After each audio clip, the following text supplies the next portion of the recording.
ఇక కాంగ్రెస్ ఫిర్యాదు అనంతరం flying squad team election commission మరియు పోలీసు సిబ్బంది మేడ్చల్ నియోజకవర్గం పిర్జాదిగూడలోని మంత్రి మల్లారెడ్డి ఆఫీస్ పై రైడ్ జరిపారు. మల్లారెడ్డి కరపత్రం 74 చీరలు మరియు 2 లక్షల లెక్కలోకి తీసుకొని నగదు స్వాధీనం చేసుకున్నారు.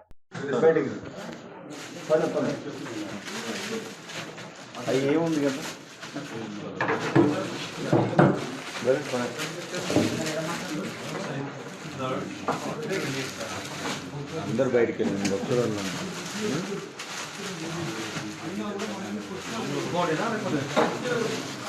ఏముంటుంది అదే చీరలు మళ్ళీ మళ్ళీ ఎంత తీసినా కానీ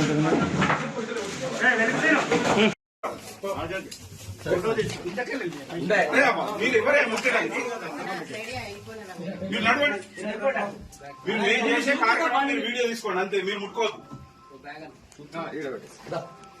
వాళ్ళు మీరు పెట్టినట్టు దానికి ఒకటి సౌండ్ చేసి తీసుకుంటారు. మీ స్టాఫ్